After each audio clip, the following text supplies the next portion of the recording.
Taxes and Colonial Unrest, Part 1. Imagine the streets of Boston in the early 1760s. Wooden houses with small glass windows line the narrow cobblestone streets. Ships creak in the harbor, their sails heavy with goods from across the Atlantic, sugar from the Caribbean, molasses, textiles, rum, paper, and tea. The smell of tar, sea salt, and smoke fills the air. People are bustling, talking politics more than usual. For nearly a century and a half, the colonies have grown, 13 of them stretched along the Atlantic coast, each with its own character, economy, and pride. But lately, something in the air has changed. The colonists had long thought of themselves as loyal subjects of the British Crown. They toasted to the King's health, sang "God Save the King," and fought bravely under the British flag. Yet, after the French and Indian War ended in 1763, that loyalty began to strain. The war had been long and bloody. Britain emerged victorious over France, gaining control of Canada and much of North America. But victory came with a staggering cost. The British treasury was nearly empty, and the government in London was looking for ways to refill it. And who better to pay than the very colonists the war had protected? At least, that was Parliament's thinking. For generations, the American colonies had enjoyed what historians call salutary neglect, a hands-off approach from London. As long as they provided raw materials and bought British goods, the Crown mostly left them alone. Colonists governed themselves through local assemblies, collected their own taxes, and passed local laws. They had grown used to a certain independence. But with the end of the war in 1763, that era ended abruptly. Britain needed money, and the colonies looked like the perfect solution. After all, London reasoned, the British army had defended them from French invasions and native uprisings. Surely, the colonists should help pay for their own protection. Few Americans disagreed with that in principle. They knew defense was costly. But what infuriated them was how Britain chose to collect the money. The first spark came in 1764 with the Sugar Act. On the surface, it didn't seem too outrageous. It reduced the old tax on imported molasses from 6 pence to 3. But unlike before, this time the British government actually intended to enforce it. Smugglers, who had long evaded taxes by trading secretly with the French and Dutch West Indies, suddenly found themselves under surveillance. British customs officials now had power to search ships, seize cargo, and prosecute offenders in vice-admiralty courts, courts without juries. To many colonists, this was more than just an economic burden. It was an insult to their rights as Englishmen. James Otis, a fiery lawyer from Boston, rose to prominence with a passionate argument: taxation without representation is tyranny. He claimed Parliament had no right to tax the colonies when they had no elected representatives in it. This idea began to spread like wildfire, from taverns to town halls, from printers to preachers. But London wasn't finished. That same year, Parliament passed the Currency Act, forbidding the colonies from printing their own paper money. For an economy already short on coins, it was a disaster. Merchants struggled, debts rose, and resentment deepened. Then came the Quartering Act of 1765, ordering colonists to provide housing, candles, and food for British troops stationed in their towns. To the British government, it was practical. To the colonists, it felt like occupation. Imagine living in New York or Boston at the time, red-coated soldiers marching through the streets, laughing in taverns, occasionally brawling with locals. They were supposed to protect the colonists, but many Americans saw them as spies and enforcers of unjust laws. And then came the law that changed everything, the Stamp Act of 1765. It was a simple idea from London's perspective, one that had worked perfectly well in Britain. Every printed item, from newspapers and pamphlets to marriage licenses and playing cards, had to bear an official stamp showing that tax had been paid. But in America, it was like pouring oil on a fire. This was the first direct tax imposed on the colonies, not on imports or exports but on everyday life. It touched lawyers, printers, merchants, and even farmers. It struck at the heart of communication, commerce, and expression. The reaction was immediate and furious. In Virginia, a young lawyer named Patrick Henry stood in the House of Burgesses and thundered, "Caesar had his Brutus, Charles I his Cromwell, and George III may profit by their example." The assembly gasped, was he threatening the king? Henry paused and added, "If this be treason, make the most of it." Across the colonies, mobs gathered. Effigies of British tax collectors were hanged or burned in the streets. Offices were ransacked. Many officials resigned in fear. Boston led the way with the Sons of Liberty, a secret organization formed to resist the Stamp Act. Led by men like Samuel Adams, they used protests, pamphlets, and occasionally violence to make their message clear: no stamps, no taxes. For the first time, the colonies began to see themselves not as 13 separate entities, but as one people with a shared cause. In October 1765, representatives from 9 colonies met in New York for the Stamp Act Congress. They declared that only their own colonial assemblies had the legal right to tax them. Their petition to the king was respectful but firm. Meanwhile, boycotts of British goods spread. Merchants refused to import anything from Britain until the Stamp Act was repealed. Newspapers printed fiery editorials urging readers to buy American. Ordinary citizens, blacksmiths, farmers, widows, joined the movement. The pressure worked. In 1766, Parliament finally repealed the Stamp Act, and bells rang in celebration across the colonies. Bonfires blazed in the streets, and toasts were raised to the king and to liberty restored. But the joy didn't last long. Because on the very same day, Parliament passed another law, the Declaratory Act, asserting that it had full power and authority to make laws and statutes, to bind the colonies and people of America in all cases whatsoever. The message was clear: we repealed the tax, but don't think for a moment we can't tax you again. By 1767, Britain tried once more with the Townshend Acts, placing duties on imported goods like glass, lead, paper, and tea. Once again, Americans boycotted. Once again, protests filled the streets. But this time, the British response was harder. Troops were sent to enforce order, especially in Boston, the hotbed of resistance. Soldiers and civilians eyed each other with suspicion and growing hatred. Something dark was brewing. No one knew it yet, but these disputes over pennies and paper would soon lead to blood in the snow, to rebellion, and ultimately to the birth of a new nation. The flames of unrest had been lit, and they were spreading fast. Part 2. The year is 1767, and the mood in America has changed from cautious hope to quiet defiance. The colonists had celebrated the repeal of the Stamp Act, believing that their petitions and protests had worked. But across the Atlantic, in London, the British government saw things differently. They hadn't surrendered, they were regrouping. A man named Charles Townshend, the Chancellor of the Exchequer, believed he could succeed where others had failed. His logic was simple and, in his mind, perfectly fair. If Americans objected to internal taxes like the Stamp Act, then he would impose external taxes, duties on imported goods. These, he argued, were well within Parliament's authority. So in 1767, the Townshend Acts were passed. They taxed glass, paper, paint, lead, and, most importantly, tea. To enforce these new duties, Britain strengthened its customs offices and sent more officials to the colonies.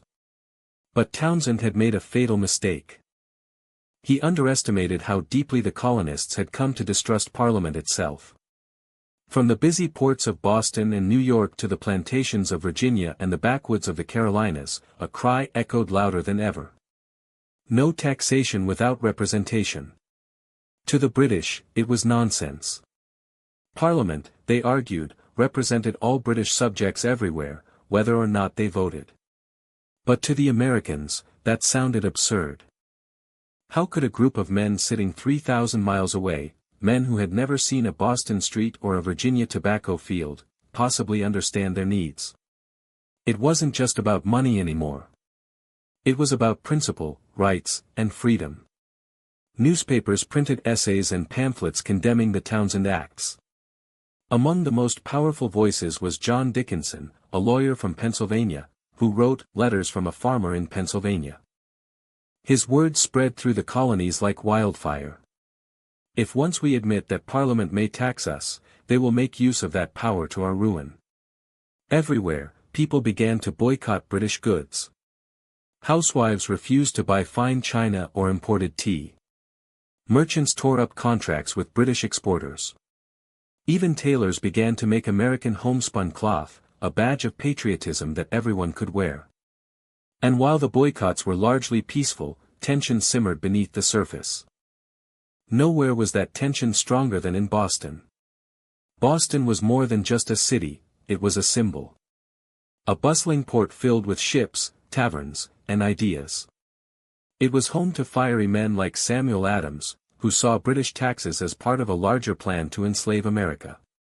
Adams and his circle, the Sons of Liberty, organized meetings, wrote pamphlets, and stirred up resistance. They were skilled at one thing above all, turning outrage into action. When British customs officials seized a ship owned by local merchant John Hancock, accusing him of smuggling, crowds erupted. Angry citizens pelted officials with stones and chased them through the streets. London responded the only way it knew how, by sending troops. In the fall of 1768, red-coated soldiers arrived in Boston. Drums beat as they marched down King Street, their muskets gleaming in the cold sunlight. To many Bostonians, it felt like invasion. The soldiers were there to enforce the law, but they also needed food, lodging, and work. They competed with locals for part-time jobs and often harassed townspeople. Jeers, insults, and fistfights became common. Children mocked the soldiers in the streets. The city was a tinderbox, waiting for a single spark.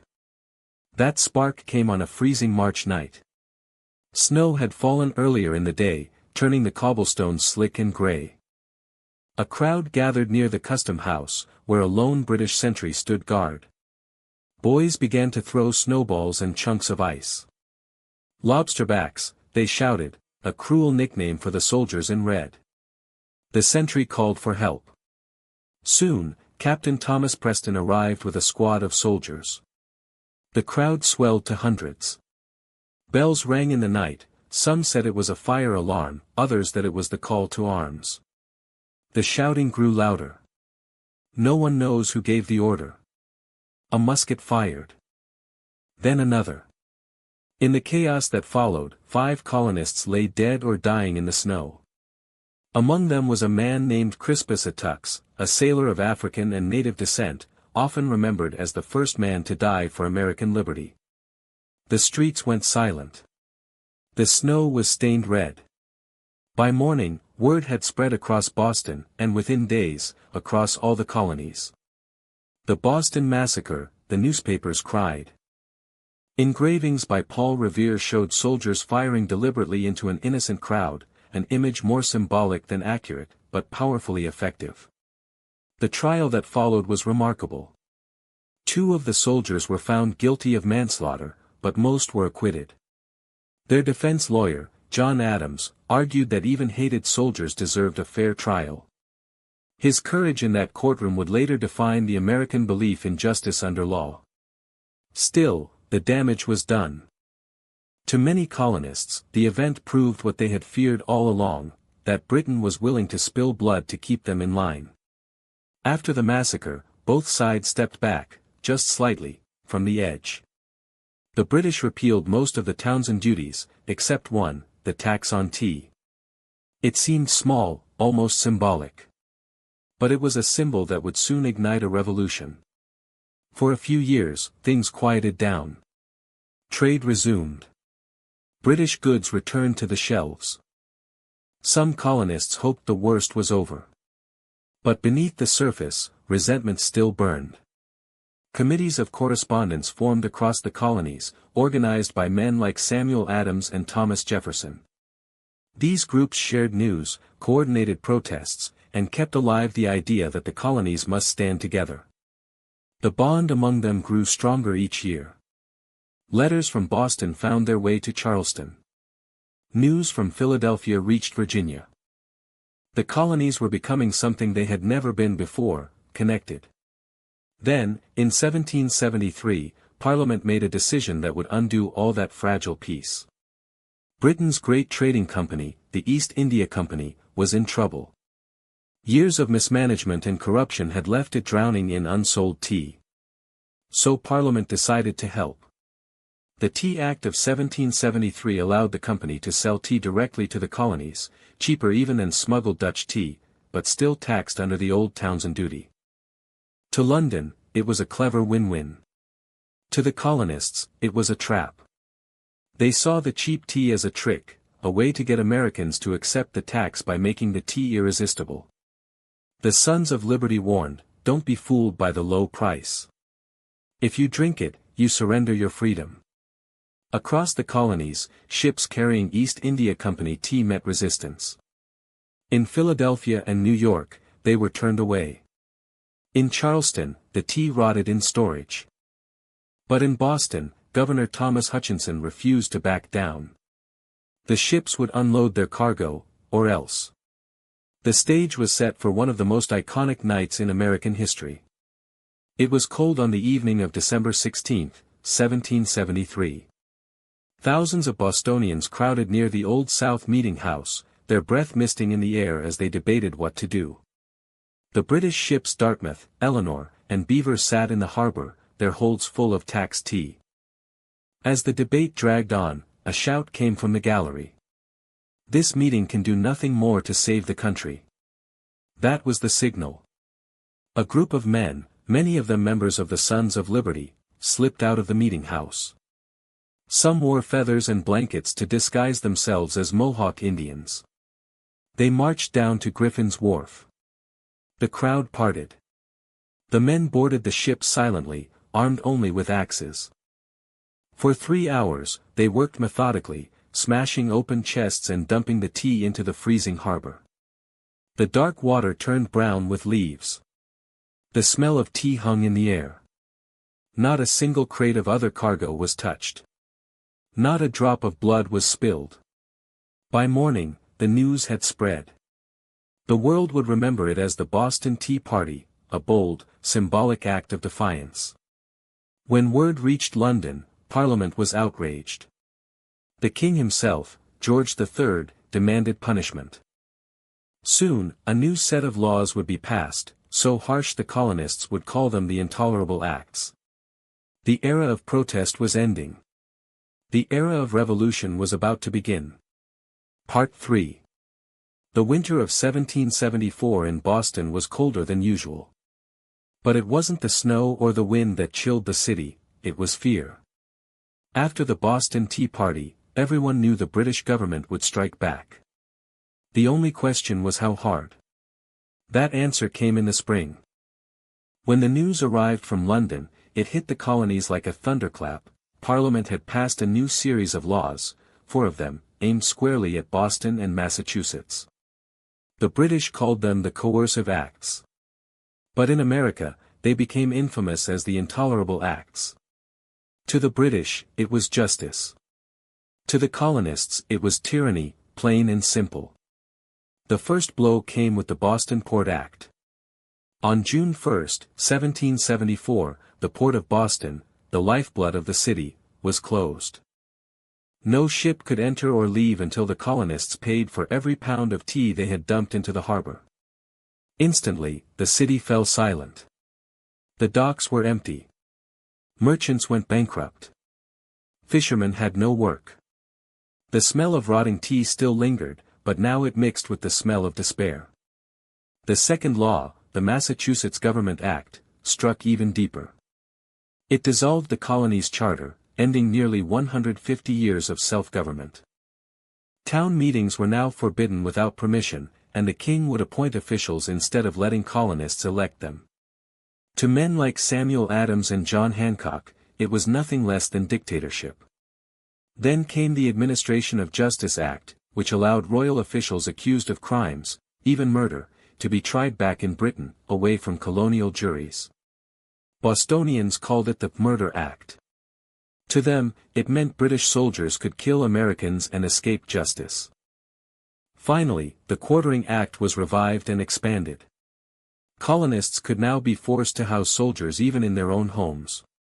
To top it off, Parliament passed the Quebec Act, extending Canada's borders and granting freedom to French Catholics there. To Protestant colonists, this looked like another sinister move, proof that the king was surrounding them with loyal subjects and cutting them off from Western lands. Together, these acts felt like a stranglehold. The message from London was unmistakable: submit, or suffer. But something remarkable happened. Instead of isolating Boston, the punishment united the colonies like never before. Towns and cities that had once competed or quarreled now rallied together. In Virginia, lawmakers declared a day of fasting and prayer for Boston. In Philadelphia, merchants sent barrels of flour and rice north. Even the distant Carolinas joined in, shipping food, money, and supplies. Newspapers carried emotional letters describing Boston's suffering. Preachers thundered from pulpits that liberty itself was under attack. If they can shut down Boston, one sermon warned, they can shut down us all. Ordinary Americans began to see their struggle not as local, but national. Committees of correspondence linked every colony, spreading news faster than ever before.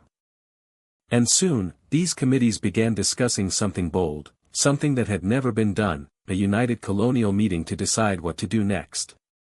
In September 1774, delegates from 12 colonies gathered in Philadelphia, the First Continental Congress.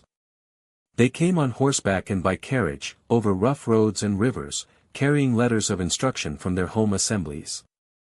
Some wore simple homespun coats, others, like George Washington, arrived in military uniform, a quiet but deliberate symbol. For many of these men, it was their first time meeting face to face. They represented different regions, different economies, and even different religions. But they all felt the same urgency. Inside Carpenter's Hall, the debates were intense. Should they petition the king one more time, hoping he would intervene against Parliament? Or should they prepare for war? Radicals like Patrick Henry and Samuel Adams argued that freedom was worth fighting for. Henry famously declared, "The distinctions between Virginians, Pennsylvanians, New Yorkers, and New Englanders are no more. I am not a Virginian, but an American." More cautious voices, like John Dickinson, urged restraint. He still believed reconciliation was possible, that the colonies could appeal to the king as loyal subjects. In the end, they chose a middle path: firm resistance, but not open rebellion. They drafted a Declaration of Rights and Grievances, asserting that the colonies owed allegiance to the king but not to Parliament's taxes. They called for the repeal of the intolerable acts and organized a boycott of all British goods starting December 1774. They also agreed to meet again in 1 year if nothing changed. Before adjourning, the delegates signed their names and swore to stand together, not as 13 separate provinces, but as one united people. It was a quiet revolution of its own. Back in London, the message was received with fury. To King George III and his ministers, the Continental Congress was not a sign of maturity but of rebellion. The king rejected the petition outright. Parliament doubled down, declaring Massachusetts in open revolt. By early 1775, British troops in Boston had grown restless. General Thomas Gage, the military governor, was ordered to keep the peace and seize colonial weapons wherever they were found. Unbeknownst to him, the colonies had already begun to arm themselves. Militias were training in secret fields, drilling with muskets and powder horns. They called themselves Minutemen, ready to fight at a minute's notice. The stage was set. In April 1775, British intelligence learned that the colonists had hidden arms and ammunition in the nearby town of Concord, and that 2 key leaders, Samuel Adams and John Hancock, were hiding in Lexington. Under the cover of night, on April 18, Gage ordered his troops to march out and seize both the weapons and the rebel leaders. But word traveled fast. From Boston's narrow lanes to country farms, riders spread the alarm. "The regulars are coming out." One of them was Paul Revere, galloping through the dark countryside, his lantern signal flashing from the Old North Church, 1 if by land, 2 if by sea. By dawn, redcoats entered the sleepy village of Lexington, where 70 colonial militiamen stood waiting on the green. No one knows who fired first, but when the smoke cleared, 8 Americans were dead. The British marched on to Concord, only to find most of the arms gone. On the bridge outside town, hundreds of Minutemen met them with musket fire. The British retreated, harried all the way back to Boston by farmers and blacksmiths who fired from behind stone walls and trees. By the end of the day, nearly 300 British soldiers were dead or wounded. The American Revolution had begun. Looking back, it's astonishing to realize that all of this, the boycotts, the protests, the Congress, and finally the gunfire, began over taxes. But those taxes were never just about money. They were about something far more powerful, dignity. The colonists believed they had the same natural rights as any Englishman, the right to govern themselves, to be taxed only with their own consent, to speak freely and live without soldiers in their homes. When those rights were denied, they did what few dared to imagine: they stood up to the most powerful empire on earth. Each act of British control only forged more unity among Americans. Each attempt to punish them only strengthened their resolve. By 1775, the people of the colonies no longer saw themselves as subjects of the crown, they saw themselves as a free people. Within a year, they would declare it openly in the words of Thomas Jefferson. When a long train of abuses and usurpations evinces a design to reduce them under absolute despotism, it is their right, it is their duty, to throw off such government. The story of taxes and unrest didn't end with rebellion, it created a nation.